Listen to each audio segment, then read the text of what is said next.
People what they want.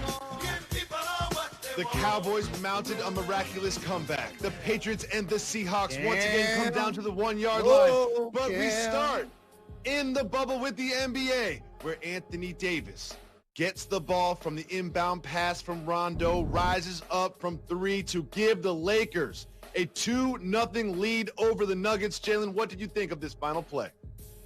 I think the Denver Nuggets had a lineup on the court for the first time all season and failed to communicate, and it cost them a basketball game.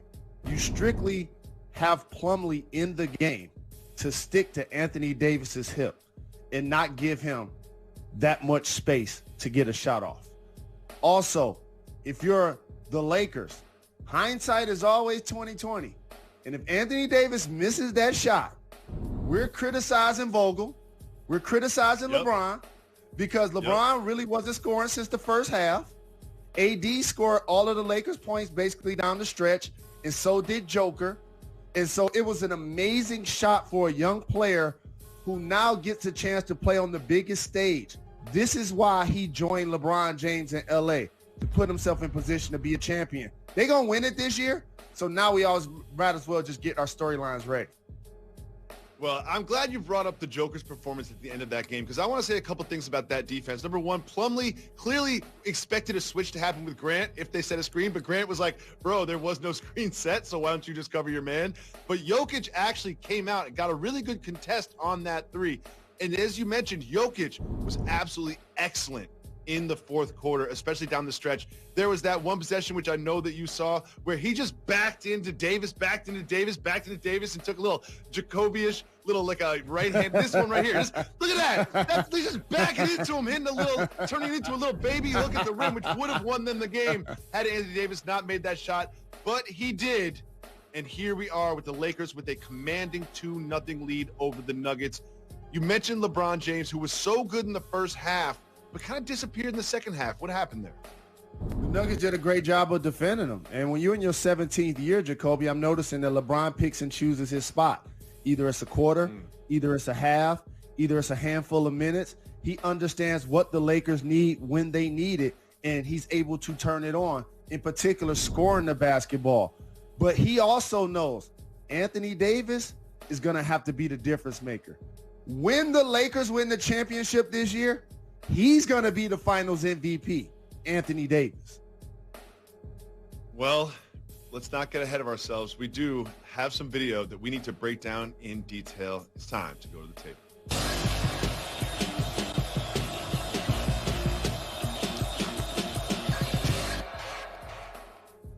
Not only did Anthony Davis hit the game-winning shot from three in Jokic's face to take the lead, afterwards, as you will see right here as we go to the table to review the video, he yells Kobe, jumps up, and then completely bodies THT. He totally took out Horton Tucker in the celebration. Look at this angle right here. Bang! Took him out. Jalen, what do you think about his taking out of THT? It was hilarious, and it was great to watch the Lakers celebrate that moment because, again, if you're the Denver Nuggets, Jacoby, you actually want Anthony Davis taking that shot, but you want Plumlee to be on him and to contest it. Trust me, if he misses that shot, the only thing we talking about today is LeBron James second half and Frank Vogel calling up a play for Anthony Davis to shoot a three late in the basketball game when they were losing. Anthony Davis was terrific by making that shot. He bailed out the Los Angeles Lakers. Well, Jalen, Zerline of the Cowboys bailed out every Cowboy fan and the entire franchise when it came down to an improbable onside kick, which is even harder to convert now. The spinning top that took a right turn at the end to get to 10 yards, to get them the game, to get them the ball, to get them this kick that got them the win. What did you think about this finish? Between the lack of attention to detail. We just said the exact same thing with the Denver Nuggets. They had a lineup out there that wasn't on the court together the entire season. Plumlee, attention to detail, didn't stay on Anthony Davis's hip. Atlanta Falcons, you can jump on the football. You don't have to wait for it to go 10 yards. What are y'all doing? Y'all on special teams. Therefore, when the ball is kicked, you don't have to wait to jump on it. I don't understand how this happens in the NFL on a Sunday, but people are getting paid millions of dollars to play football, Jacoby. They gave the Dallas Cowboys that game. It was exciting, 40-39. Matt Ryan throwing touchdowns. Dak Prescott rushing for touchdowns, throwing for 450. But if you're the Falcons, you must close the deal, and they didn't do it. Jalen, I'm going to go the other way and be a contrarian. I totally understand why the Falcons didn't jump on the ball. It did not look like it was going 10 yards. And if you botch it and then it becomes a live ball and you could lose the game for your team, it didn't look like it was going 10 until at the very end it just took a curve. And you could see the panic in all of their body language. They're like, oh, wow, we really messed this one up. You could see it in all of them when they realized it was going to go 10 yards. It was really just a really, really great. One of the best onside kicks I've ever seen. It was. No tee, spinning top. I've never seen anything like it before. But I do want to celebrate free not agent just acquisition. their line. Free agent acquisition, that kicker. But Dak has a lot of money at stake every time he takes the field. And then after they lost last week, and I chalked this up as a loss before the miraculous comeback, what did you see from Dak, who led this team to get to the position where they got that kick? Poise, and you highlighted it last week when you acknowledged quarterbacks rushing the football and or getting rushing touchdowns. That was the difference to me. Dak's ability to find pay dirt when he needed it the most. And for him to continue to throw over 400 yards, CeeDee Lamb over 100, Cooper over 100, that's what you're going to expect from the Dallas Cowboys on a weekly basis. Jalen, you're talking about rushing quarterbacks hitting pay dirt. And Cam Newton has done it for so many years, and he needed to do it just one more time against the Seahawks. It came down to the 1 yard line, as it has between these two teams previously. He scored on a run to the left from the one earlier in the game. They had a lot of options from the one. They'd already scored from the one 3 times, and it looked like the Seahawks saw this coming and blew up the play. What do you think of the play call? What do you think of the play? I didn't think it was a creative play call. Not too many people are going to say that into a microphone when you talk about Josh McDaniels and you talk about Bill Belichick. But Cam was throwing the football all over the lot. And we know, as you mentioned, that he has the ability to find pay dirt with the best of them as a quarterback. But the Seattle Seahawks saw that play coming. And they stuffed it at the goal line, Jacoby. So that's truly what I felt. And also, let me just say this about Russell Wilson. Because a lot of times we talk about who's the best. No, sorry, I lied. He's number 1, 2, 3, 4, and 5 top quarterback in the NFL. Right there, Russell Wilson. And let me name something that happened yesterday that you're going to appreciate that all of these gentlemen have in common. Metcalf, Lockett, Moore, Carson, and Swain. You know what they all have in common? They caught touchdowns for Russell Wilson yesterday. Because he threw 5 of them. He threw 5 of them. Hold on, Jalen. Are you trying to tell me Russell Wilson is a better NFL quarterback than Patrick Mahomes? Is that what you're telling me into a microphone in front of a camera? Yes. Are you trying to tell me that Russell Wilson is a better NFL quarterback than Lamar Jackson? Is that what you're saying into a microphone in front of a camera? Yes. I think he's a more polished version passing than Lamar. I think he's more seasoned under center than Mahomes. If you put Russell Wilson on the Kansas City Chiefs, I don't think they go to overtime playing against the Chargers. I really don't believe that they do. Well, we will get to that game and my guy, Justin Herbert, later. I call him Herbert because, French pronunciation. But, Jalen, this is ESPN.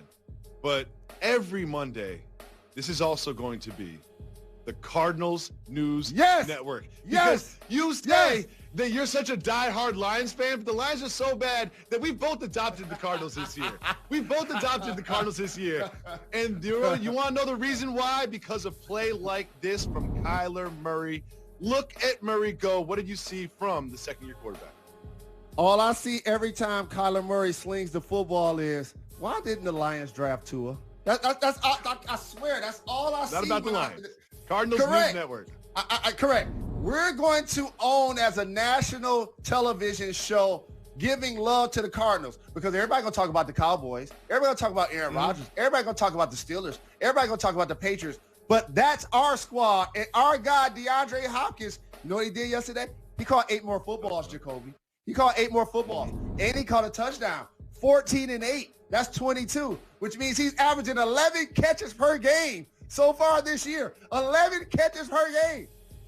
How about that? The math work. The math work from Jalen Rose. Oh, I love it. And Kyler Murray we saw him run all over the field in college, and you remember the draft, and he's going to play baseball. You can't pick him number one. He's too short. Doug Flutie's the only successful quarterback at his height. I didn't think he would be able to run in the NFL the way that he would in college. And yesterday's game, he had some fantastic touchdowns run. I think they were both over 20 yards. Salute to Kyler Murray. Salute to Cliff Kingsbury. Salute to our guy. And by the way, can I say Hopkins. one more thing as we introduce the world to our Cardinals? There isn't a person that's more of a gentleman than Larry Fitzgerald. There isn't more of a gentleman than Larry Fitzgerald. He's the only guy that helps up everybody on each team. He's the only guy. He running around helping up defensive players, telling them nice hit. He's such a gentleman. Larry Fitzgerald for president. I was thinking about it watching the game. We saw Barack Obama do it. Our next black president should be Larry Fitzgerald. Stick to sports. When we come back, welcome back to Jalen and Jacoby. A lot of games to discuss from yesterday, so you will decide which ones we discuss. It's time to keep it moving. Turn it. If you want to discuss the game, say hit the brakes. If not, me, you, and Method Man will keep it moving. We start with the Chargers taking the Super Bowl champion Chiefs into overtime. Keep moving, hit the brakes.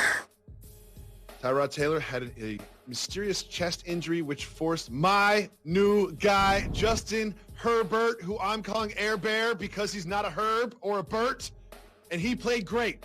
They had an 11-point lead, and of course, Mahomes brought them all the way back. Jalen, more impressed with the Chargers or the Chiefs after this one? I'm more impressed with the Chiefs because when you're the defending Super Bowl champion, you know what's going to happen every Sunday? People are going to use you as a measuring stick. And while we're going to celebrate the Chiefs and we're going to give them not 5, not 6, not 7 championships once Mahomes signed a $500 million deal, the other NFL teams are going to show up to play. And as long as you got a Bosa on your defensive line, he's going to get sacks. And so they're going to apply pressure. And the Chargers did a terrific job of extending that game, as you mentioned, with their backup quarterback and getting it into overtime. Yeah, I mean, Justin Herbert didn't get any first-team snaps all week long. It wasn't like a rookie quarterback that knew he was going to start. He found out he was starting minutes before the game and played absolutely great. Salute to him. And, man, they should have stopped Mahomes on that 3rd and 20. Moving on, the Detroit Lions played a professional football game yesterday. Meow. Keep it moving or hit the brakes. Hit the brakes. What is going on with the Lions? They're so bad. I told you that the Packers would put up 40. Aaron Jones had 168 yards, 2 touchdowns, and a receiving touchdown. What is happening with your franchise? So I normally don't do this. But I need to go off on my team for a minute. I'm a frustrated fan right now, dog. Let me tell you something. You know there is no direction when you draft 2 running backs, Kerryon Johnson and Swift, yet you bring in a future Hall of Famer and Adrian Peterson on a 1-year deal, and he's getting as many, if not more, carries than them. Just think about that for a second. Number 1. Number 2, I said we should have drafted Tua. Jacoby, you and I joked about this. The Detroit Lions had a card, and I'm pretty sure when they walked it up to the podium, it said quarterback, but they got it confused and took a cornerback. Only the Lions will pay Matt Stafford top dollar to win 6 games this year. So free Matt Stafford. Matt Stafford. Free Detroit from the tyranny of the Lions. In a situation to where you trade him and get value for him, take his salary off the books, and draft Tua. I don't understand. I love Jeff Okuda. I know he's a great cornerback, but we just had an all-pro quarterback that we didn't decide. We didn't re-sign Big Play Slay. If you wanted to lock down the corners, keep Slay, get Okuda, and be locked down. Don't let Slay leave and draft the corner. Oh, man, it's just so frustrating, Jacoby. It's so frustrating. They've lost 11 straight games, yet Matt Patricia is still employed. He will have a long, successful career as a defensive coordinator, but he obviously is not the head coach for this franchise. Moving on, My new team, the Buffalo Bills, continue their winning. Hit the brakes. Keep moving or hit the brakes. Josh Allen, over 400 yards, 4 touchdowns against a weak Dolphins team. Do you think the Bills are a legitimate threat in the AFC? I do, and they can win their division. But here's what I want to say. Hey, Minnesota, did you see Stephon Diggs yesterday? Yeah. You can use him. Because Cousins threw 3 interceptions. When you have a quarterback, you're supposed to be getting them weapons, not taking them away. And so for Allen, who's a dual threat player in Buffalo, that squad continues to show promise. That was a really good win, even though the Dolphins are going to have a long season. Ravens and Texans not as competitive as I expected. Keep moving or hit the brakes. Keep it moving. Shout to Humphreys. Shout to Peters. My guys making plays yesterday for the Ravens. We keep it moving. We keep it moving. The Eagles are really hit the brakes on this one. Hit the brakes on this one. Jared Goff and the Rams go 2-0, but this feels to me like it's more about Carson Wentz poor play through 2 weeks. What do you think of the Eagles? I think Carson Wentz shows up at work each week and he sees a statue outside of the building of Doug Peterson and Nick Foles celebrating because they won the Super Bowl together. That's hard to live up to, fam. They're doing whatever they can to build around Carson Wentz. They're moving Peters from right side to the left side. They drafting a Jalen in the first round. They got Deshaun back. They're trying to do everything they can to support Carson Wentz, and he's really struggling, Jacoby. They're 0-2. And usually when you drop to 0-2, you don't make the playoffs. That's not going to sit well in Philadelphia if this continues. Well, this will continue. However, they are in the worst division in football, so they may still make the playoffs. We'll keep an eye on the Cowboys to see what they can do. Jalen, Tom Brady did something he has never done before yesterday. Keep moving or hit the brakes. Hit the brakes. He got a win with the Tampa Bay Buccaneers with Brett Favre in the stands watching. Jalen, Fournette had a big run at the end. What did you think of Tom Brady and Tampa? I told you that Leonard Fournette was going to be the key to this team. Jones, productive running back. McCoy, productive catching yesterday. But now they got a bell cow. And that's going to be Tom Brady's best friend throughout these dog days. Turn around, hand the football off to Leonard Fournette. Okay? Godwin didn't play. Evans was making plays.